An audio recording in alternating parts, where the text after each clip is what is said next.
नमस्कार. मी प्राध्यापक डॉक्टर बालासाहेब किलचे. चौफेर यूट्यूब चॅनलवर आपलं स्वागत आहे. मित्रांनो, 2024च्या होऊ घातलेल्या लोकसभा निवडणुकीच्या संदर्भात सध्या जागा वाटपाची चर्चा हा कळीचा मुद्दा ठरतोय. एकंदरीतच नेमक्या किती जागा कोणता पक्ष लढवणार हे सध्या काही निश्चित जरी नसलो तरी सुद्धा 2024 ची लोकसभा निवडणूक जिंकण्यासाठी देशातील आणि महाराष्ट्रातील जे काही राजकीय पक्ष आहेत त्या राजकीय पक्षानं ही निवडणुका जिंकण्यासाठी कंबर कसलेली आहे. मग आता एकंदरीतच या 2024च्या लोकसभा निवडणुकीमध्ये महाराष्ट्राची भूमिका ही अत्यंत महत्त्वाची राहणार आहे. कारण उत्तर प्रदेश नंतर सर्वाधिक जागा निवडून आणणारं राज्य म्हणून महाराष्ट्राकडे पाहिलं जातं आणि या महाराष्ट्रामध्ये महायुती आणि महाआघाडीच्या माध्यमातून निवडणुका लढवल्या जाणार आहेत.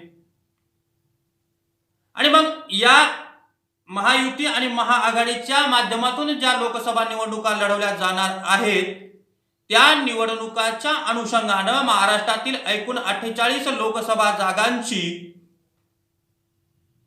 जी काही जागा वाटपाची चर्चा आहे ती चर्चा पाहता दोन्ही बाजूनं वादविवाद निर्माण होताना दिसत आहेत.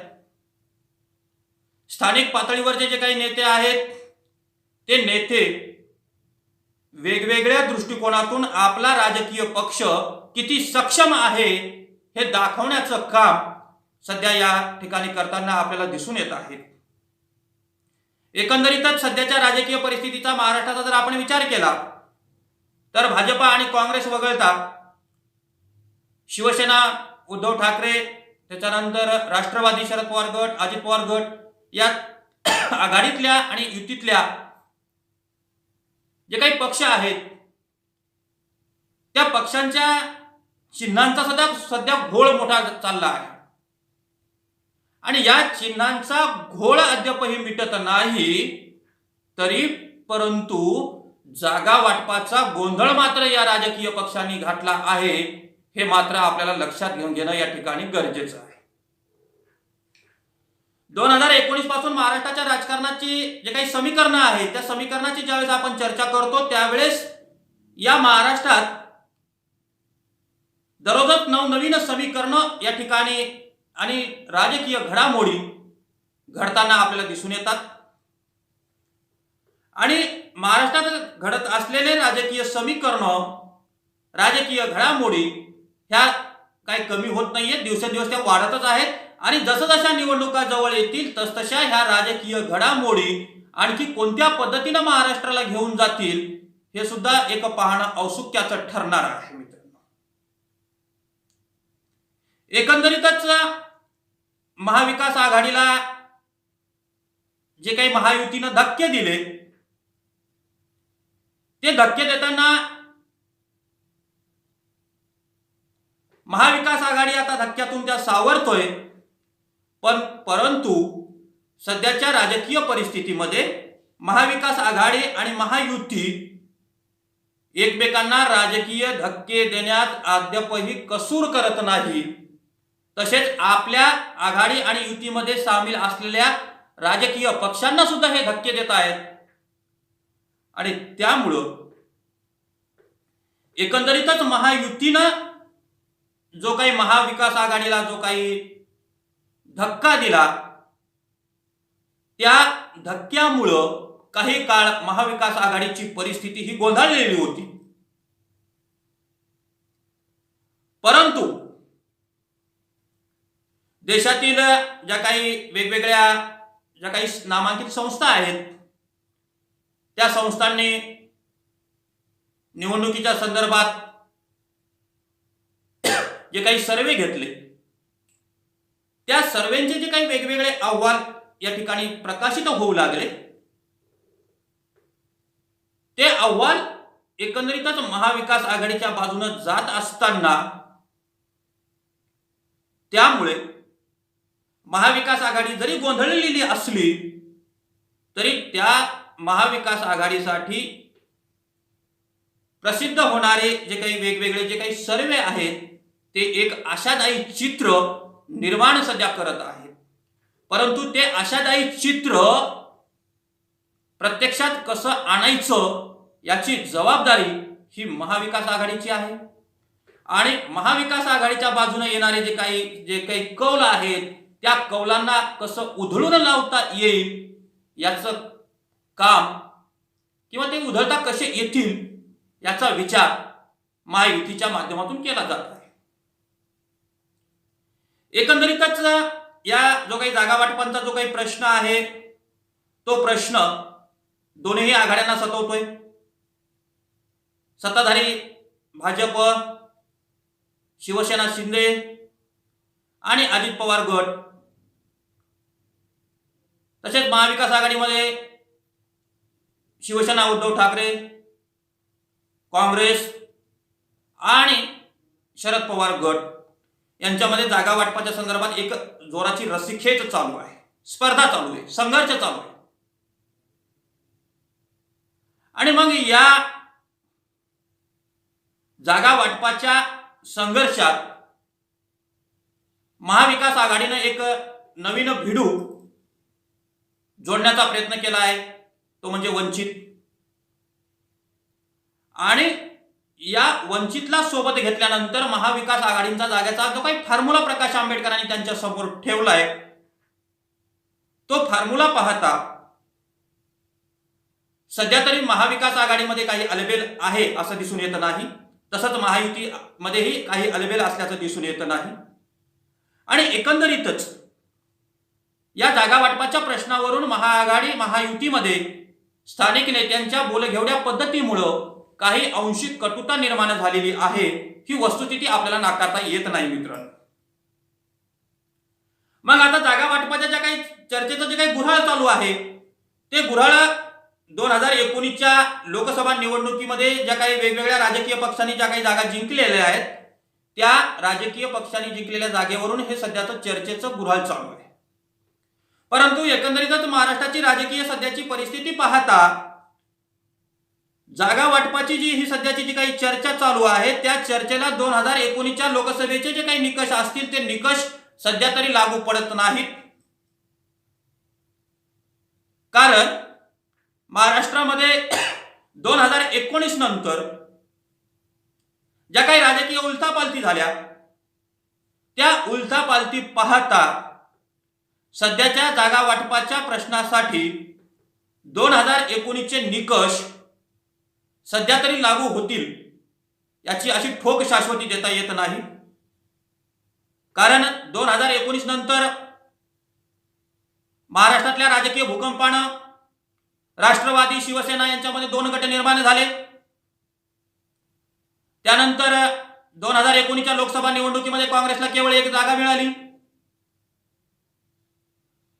आणि एकंदरीतच महाविकास आघाडीचं आणि महायुतीचं सध्याचं जे काही जागा वाटपाचं जे काही चर्चेचं गुऱ्हाळ चालू आहे ते गुऱ्हाळ पुन्हा पुन्हा फिरतो आणि 2019च्या लोकसभा निवडणुकीच्या निकालाचं जे काही चित्र आहे त्या चित्रापर्यंत येऊन थांबताना आपल्याला दिसून येतं. एकंदरीतच या सगळ्या बाबीचा ज्यावेळेस आपण विचार करतो त्यावेळेस 2019 नंतर महाविकास आघाडी आणि महायुतीमध्ये या ठिकाणी मोठे फेरबदल झालेले आहेत. महाविकास आघाडीचे जे काही मुख्य घटक पक्ष होते ते घटक पक्ष फुटलेले आहेत, त्यांच्यामध्ये मोठ्या प्रमाणात फाटाफूट झालेली आहे. आणि ही फाटाफूट होत असताना त्या मुख्य घटक पक्षातली जी काही फाटाफूट झाली त्या फाटाफुटीमध्ये दोनही राजकीय पक्षांमधले 40 पेक्षा जास्त आमदार हे वेगवेगळ्या गटामध्ये गेलेले आहेत. आणि मग एकंदरीतच या सगळ्या बाबीचा ज्यावेळेस आपण विचार करतो त्यावेळेस या राजकीय परिस्थितीमध्ये भाजप आणि काँग्रेस वगळता हे 2 राष्ट्रीय पक्ष आहेत. आणि या 2 राष्ट्रीय पक्षा व्यतिरिक्त राष्ट्रवादी अजित पवारांचा गट, राष्ट्रवादी शरद पवार, शिवसेना उद्धव बाळासाहेब ठाकरे, शिवसेना शिंदे गट यांची ताकद सध्या किती आहे याचं मोजमाप कोणालाही करता येत नाही. कारण महाराष्ट्रामध्ये 2019 नंतरच्या काही राजकीय समीकरणं अस्तित्वात आली आणि त्या समीकरणाच्या माध्यमातून जी काही फाटाफूट झाली त्या फाटाफुटीनंतर एकही अशी मोठी निवडणूक या ठिकाणी सार्वत्रिक निवडणूक झाली नाही की त्यामध्ये कोणाची ताकद किती आहे हे सांगता येईल. ग्रामपंचायतीच्या निवडणुका झाल्या, पण त्या ग्रामपंचायतीच्या निवडणुका ह्या स्थानिक पातळीवरच्या निवडणुका असतात. स्थानिक प्रश्नांच्या संदर्भातल्या प्रश्नावरून त्या निवडणुका लढल्या जातात, स्थानिक हितसंबंध लक्षात घेतले जातात आणि यावरून कोणत्या राजकीय पक्षाची ताकद किती आहे हे कळायला काही मार्ग नाहीये. यामध्ये फक्त एक अंधेरीची पोटनिवडणूक, त्याच्यानंतर कसबा पोटनिवडणूक झाली आहे, त्याच्यानंतर चंद्रपूर आणि पुण्यात लोकसभाची जी काही पोटनिवडणूक होणं अपेक्षित होतं ती निवडणूक या ठिकाणी झालेली नाहीये. मग त्यामुळे नेमकं महाराष्ट्रातल्या जनमानसातलं जे काही वातावरण काय आहे, कोणत्या राजकीय पक्षाची ताकद किती आहे हे सध्या तरी आपण सांगू शकत नाही.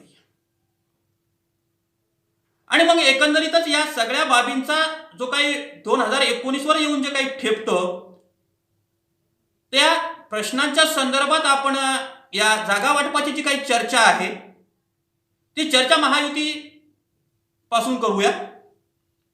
जर 2019चं चित्र जर आपण बघितलं तर या महायुतीमध्ये भाजपा आणि शिवसेना हे दोन राजकीय पक्ष आणि त्यांना साथ देणारे आठवले गट, सदाभाऊ खोत गट, जानकर गट, मेटे गट हे वेगवेगळे गट त्याच्यामध्ये सामील होते. आणि मग या 2019च्या लोकसभा निवडणुकीमध्ये भाजपनं 23 जागा जिंकल्या आणि शिवसेनेनं 18 जागा जिंकल्या. भाजपला 2019च्या लोकसभा निवडणुकीत 1,49,12,139 मतं मिळाली, म्हणजे जवळपास त्यांना 28% मतं या निवडणुकीत मिळाली. तर शिवसेनेने ज्या काही 18 जागा जिंकल्या त्या 18 जागा जिंकताना शिवसेनेला 1,25,89,064 मतं, म्हणजे एकूण मताच्या जवळपास 23.5% मतं ही शिवसेनेला मिळाली होती. त्यानंतर झालेल्या विधानसभा निवडणुकीत हे चित्र पुन्हा बदललं आणि एकंदरीतच लोकसभा निवडणुकीच्या अनुषंगाने आपण ज्यावेळेस चर्चा करतो त्यावेळेस भाजप शिवसेनेची 2019ची जी काही महायुती होती त्या महायुतीला 2019 मध्ये जवळपास 52% मते मिळाली आणि या 52% मताच्या सोबतच रिपब्लिकन आठवले गट, सदाभाऊ खोत, महादेव जानकर, विनायक मेटे यांचाही हातभार लागलेला आहे, हेही आपल्याला लक्षात घेणं गरजेचं आहे. त्यानंतर महाविकास आघाडीच्या संदर्भात ज्यावेळेस बोलतो त्यावेळेस महाविकास आघाडीसोबत काँग्रेस आणि राष्ट्रवादी हे मुख्य राजकीय पक्ष या आघाडीत होते आणि त्यांच्यासोबत अमरावतीतून राष्ट्रवादीनं पुरस्कृत केलेल्या नवनीत राणा, इकडं वसईमध्ये हितेंद्र ठाकूरांची बहुजन आघाडी, त्यानंतर राजू शेट्टे असे काही लोक त्यांच्यासोबत होते. आणि मग या निवडणुकीमध्ये काँग्रेसला केवळ 1 जागा मिळाली आणि काँग्रेसला जी काही मतं मिळाली ती मताची जर संख्या आपण पाहिली तर 87,92,237 मतं, म्हणजे जवळपास 16.41% म्हणजे 16.50% मतं ही काँग्रेसला मिळाली. तर त्या खालोखाल राष्ट्रवादी काँग्रेसला 83,87,363 मतं आणि मताची टक्केवारी 15.65% एवढी मतं आणि 4 जागा या राष्ट्रवादीला मिळाल्या. आणि मग या महाविकास आघाडीसोबत जे काही छोटे राजकीय पक्ष होते त्यामध्ये हितेंद्र ठाकूर यांच्या बहुजन विकास आघाडीला 4,91,596 मतं, त्यानंतर राजू शेट्टींच्या स्वाभिमानी शेतकरी संघटनेला 8,34,380 मतं, तर राष्ट्रवादीच्या पाठिंब्यावर निवडणूक लढवणाऱ्या नवनीत राणा यांना 5,05,133 मतं मिळाली. आणि या 2019च्या निवडणुकीमध्ये एक स्वतंत्र जी काही प्रकाश आंबेडकरांची जी काही वंचित आघाडी उभी होती त्या आघाडीला 37,43,560 एकूण जवळपास 7% मतं मिळाली. आणि या वंचित आघाडीच्या माध्यमातून एक MIMची जी काही औरंगाबादची जागा निवडून आलेली आहे ही वस्तुस्थिती आहे आणि हे चित्र 2019च्या निवडणुकीचं आहे. आणि मग सध्याच्या राजकीय परिस्थितीचा विचार करता भाजपने नरेंद्र मोदी यांच्या नेतृत्वाखाली तिसऱ्यांदा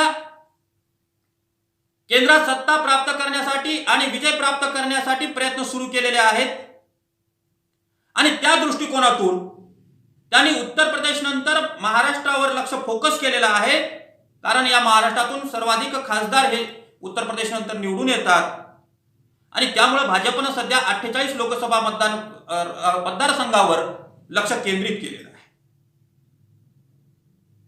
एकंदरीतच 2019च्या महाराष्ट्रातील राजकीय परिस्थितीनंतर भाजपला महाविकास आघाडी समोर एक आव्हान उभं करणं एक आव्हान होतं, ते अवघड जाऊ लागलं. त्यामुळे भाजपने वेगवेगळ्या पद्धतीने शिवसेना आणि राष्ट्रवादी या दोन्ही पक्षांची फाटाफूट घडवून आणली आणि या दोन्ही पक्षांना सत्तेमध्ये सामील करून घेण्यात त्यांना यश मिळालं. आणि मग या सगळ्या आधारावर नरेंद्र मोदींना तिसऱ्यांदा पंतप्रधान करण्याच्या दृष्टिकोनातून भाजपनं सुरुवातीपासूनच या ठिकाणी लोकसभेच्या 45 जागा जिंकण्याचं उद्दिष्ट डोळ्यासमोर ठेवलं आहे आणि या 45 जागा जिंकण्याची जी काही भाजपनं रणनीती आखलेली आहे त्या रणनीतीला मात्र सध्या तरी कोणताही राजकीय पक्ष छेद देईल इतकी क्षमता इतर कोणत्याही राजकीय पक्षामध्ये नाही, ही वस्तुस्थिती. आणि मग एकंदरीतच या महायुतीच्या संदर्भात ज्यावेळेस भाजपनं 45चं जे काही टार्गेट ठेवलंय ते टार्गेट त्यांनी ठरवत असताना जर त्याच्या महाविकास आघाडीमधल्या आज आपण 3 प्रमुख पक्षाचा जर विचार केला तर सध्या भाजपकडे 23 जागा आहेत. त्या 23 पैकी एक पुण्याचे जे काही खासदार आहेत त्यांचं निधन झाल्यामुळे सध्या भाजपकडे 22 जागा आहेत. शिवसेनेच्या शिंदे गटांकडे 13 जागा आहेत. अजित पवारांकडे सुनील तटकरेच्या स्वरूपात 1 जागा आहे.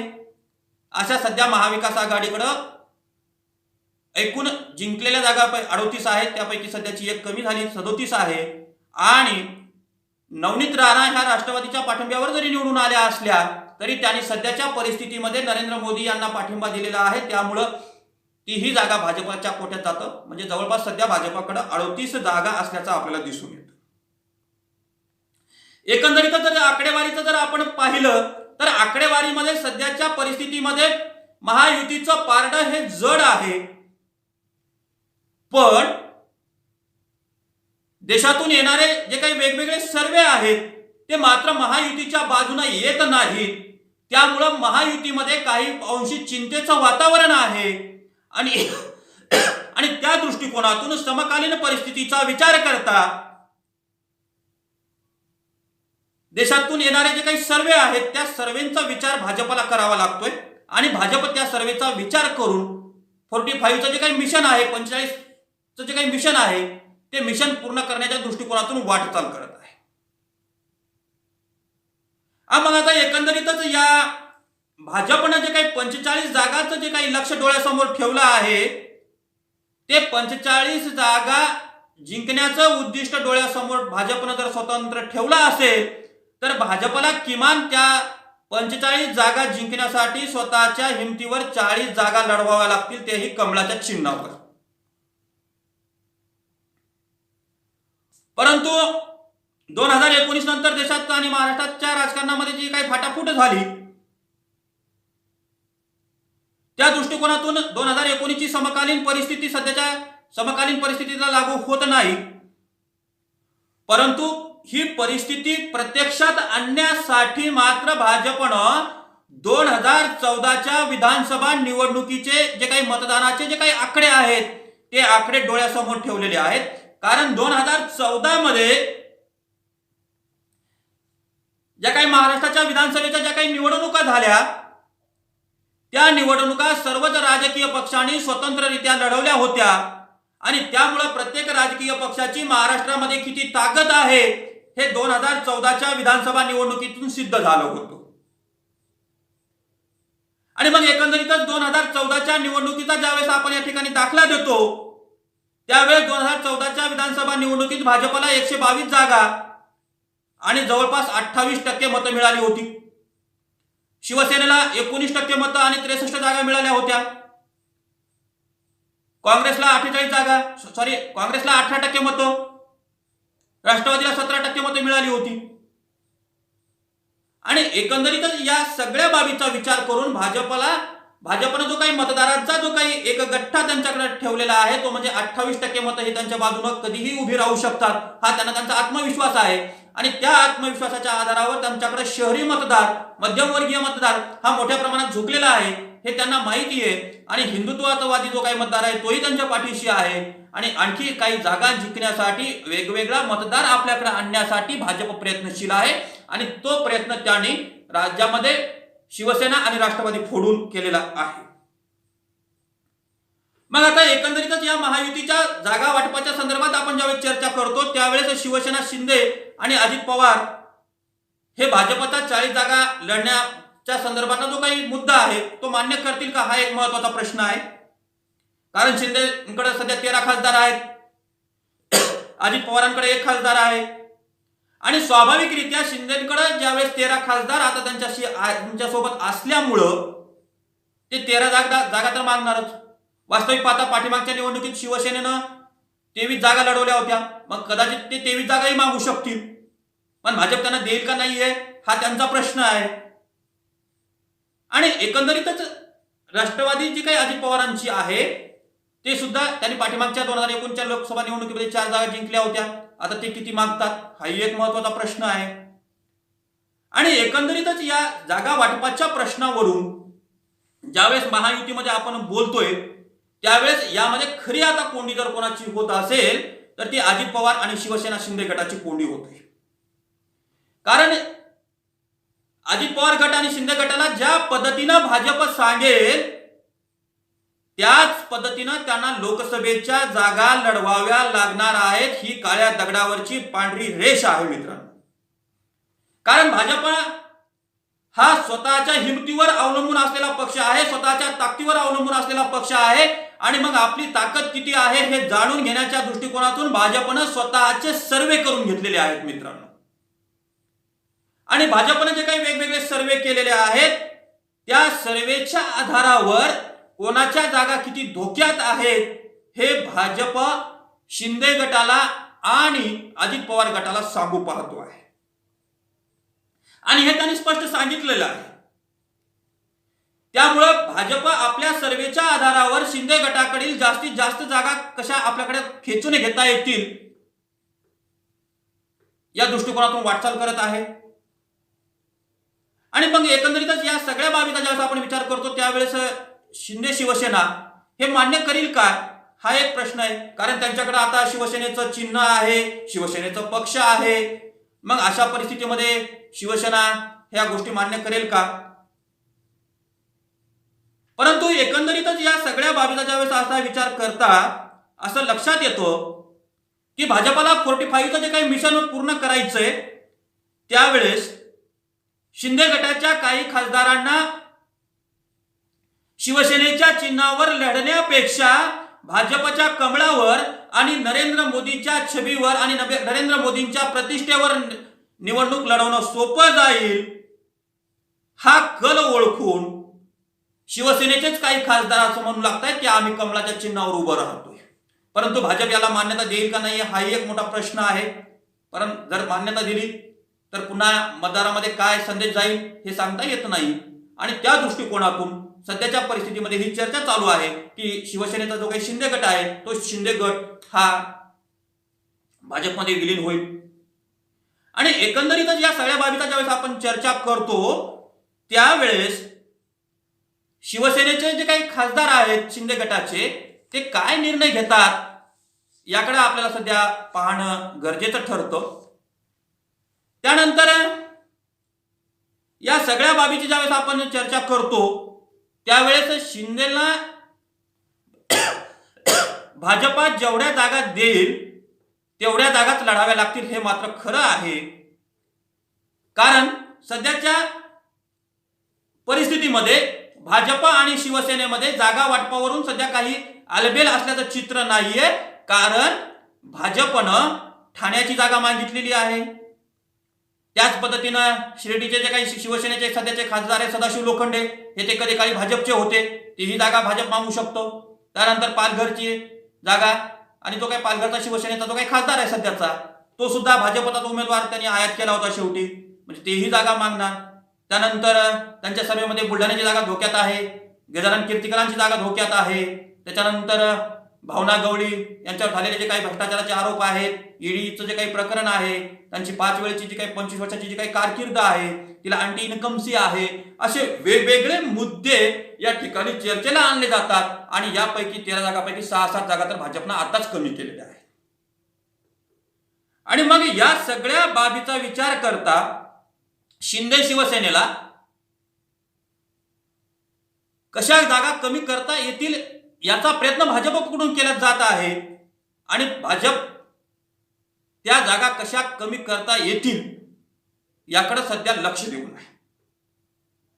आणि मग एकंदरीतच या जागा वाटपाच्या संदर्भात शिंदे गट असेल, अजित पवार गट असेल, भाजपा असेल, यांच्यामध्ये जोराची रस्सीखेच चालू आहे मित्रांनो. आणि रब्बल जोपर्यंत ताणतं तोपर्यंत ताणलं जातं, पण जास्त ताणण्याचा प्रयत्न केला की काय होतं, तुटून जातं. तसं यांच्या महाविकास आघाडीचं आणि महायुतीचं होऊ शकतं. मग आता किती ताणायचं हाही प्रश्न हा महाविकास आघाडी आणि महायुतीच्या संदर्भात त्यांना घ्यावा लागणार आहे. आणि एकंदरीतच सध्याच्या परिस्थितीमध्ये महाविकास आघाडी आणि महायुतीमध्ये जागा वाटपाहून खडाखडी जोरात सुरू आहे, हे आपल्याला लक्षात घ्यावं लागतं. आणि मग या सगळ्या बाबीचा ज्यावेळेस विचार करतो त्यावेळेस अजित पवार गटानं सुद्धा आमच्याकडे एकनाथ शिंदे एवढेच आमदार आहेत आणि त्यामुळं शिंदे शिवसेनेला जेवढ्या जागा मिळतील तेवढ्या जागा आम्ही लढवणार हा मुद्दा पुढे आणला. आणि पुन्हा एकदा जागा वाटपाच्या प्रश्नामध्ये एक रहस्य निर्माण केलेलं आहे, हेही आपल्याला लक्षात घेणं गरजेचं आहे.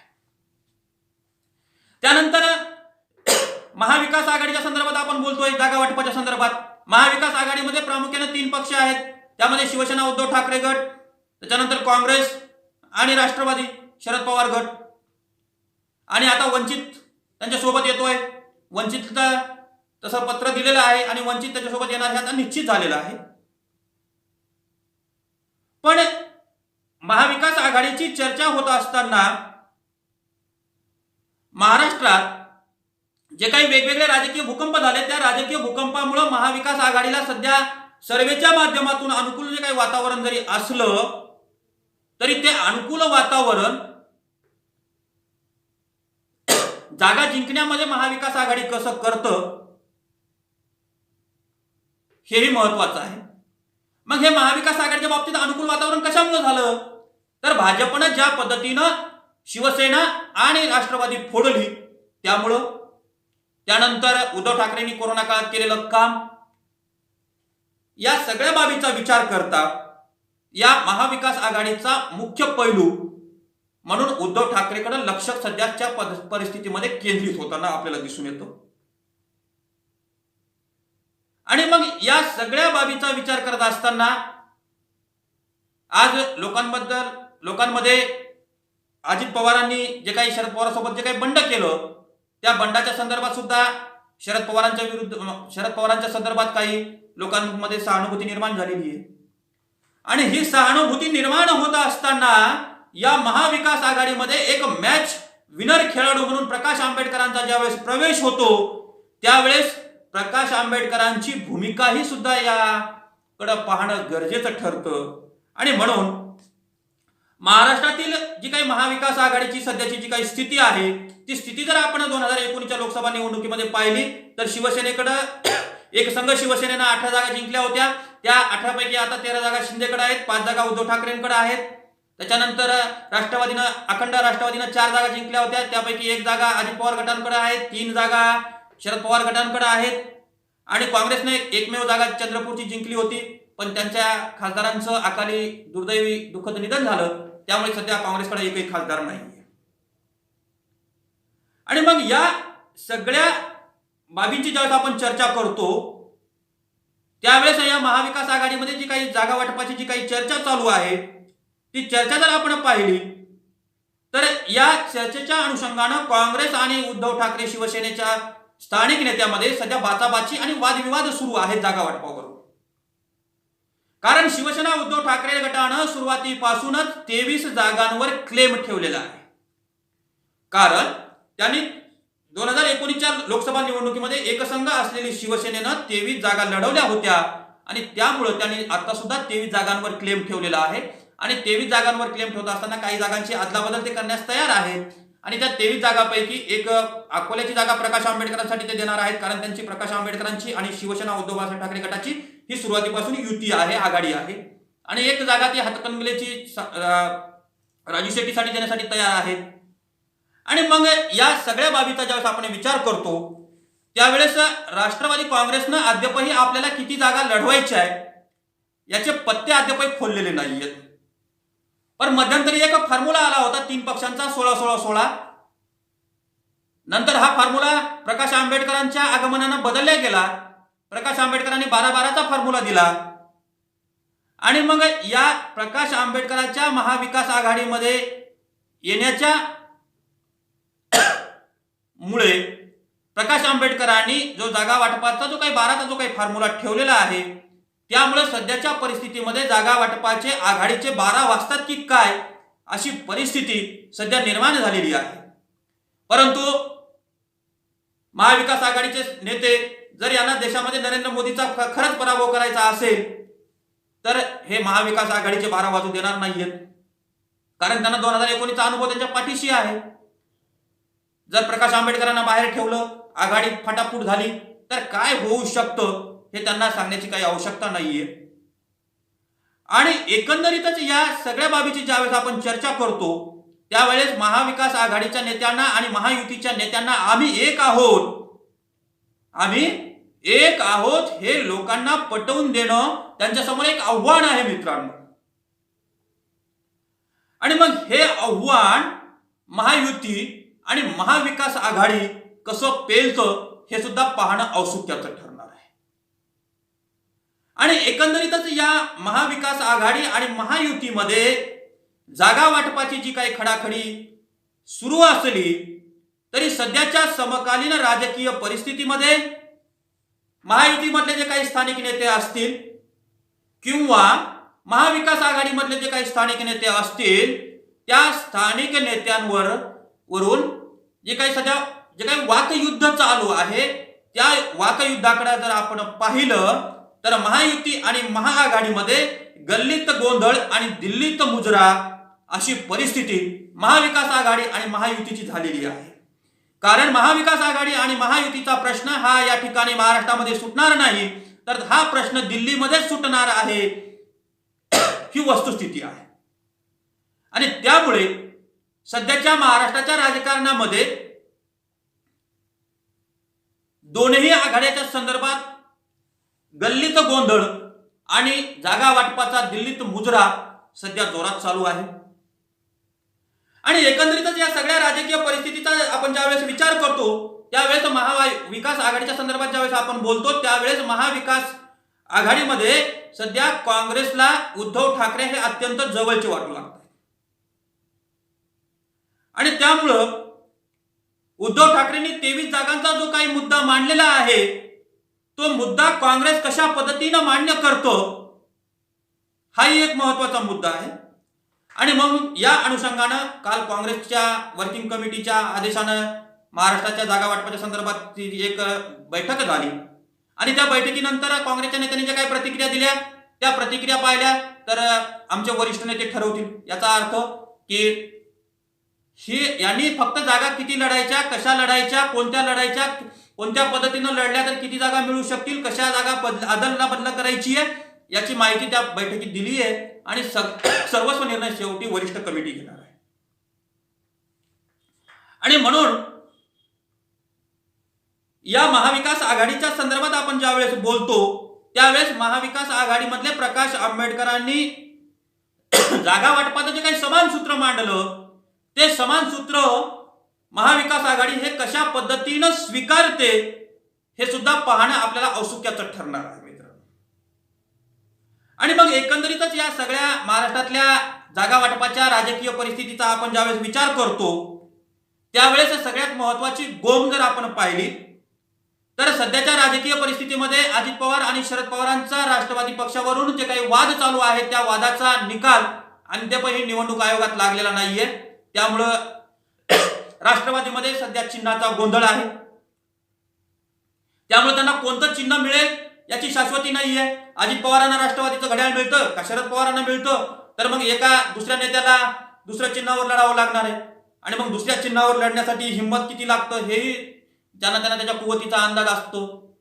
आणि एकंदरीतच तशीच परिस्थिती शिवसेनेची उद्धव ठाकरे गटाची आहे मित्रांनो. त्यांना जरी मशाल चिन्ह मिळत असलं तरी ते मशाल चिन्ह हे 2024च्या लोकसभा निवडणुकीपर्यंत टिकेल का नाहीये हाही एक महत्वाचा प्रश्न आहे. त्याच्यानंतर शिवसेनेला एकनाथ शिंदेकडे पक्ष चिन्ह हे जरी दिलं असलं आणि सुप्रीम कोर्टाचा जर निकाल निवडणुका होण्याच्या अगोदर आला आणि तो निकाल जर उलटा लागला तर शिंदे गटापुढे सुद्धा एक मोठं आव्हान आहे. आणि म्हणूनच सध्याच्या परिस्थितीमध्ये एक अशी दबक्या आवाजात चर्चा आहे की शिंदेच्या शिवसेनेच्या गटाचं भाजपमध्ये विलिनीकरण करून घ्यावं, ही एक चर्चा सध्या महाराष्ट्राच्या राजकारणामध्ये जोरात चालू आहे. पण आपल्याला येत्या काळात पाहावं लागेल नेमकं काय होतंय काय नाहीये. तर एकंदरीतच महाराष्ट्राच्या राजकीय परिस्थितीचा विचार करता 2019च्या लोकसभा निवडणुकीमध्ये जिंकलेल्या जागांच्या आधारावर जर 2024च्या लोकसभेचे निकष लावले जात असतील तर हे अत्यंत चुकीचं आहे मित्रांनो. कारण सध्या कोणत्या राजकीय पक्षाची किती ताकद आहे हे कळायला काही मार्ग नाही.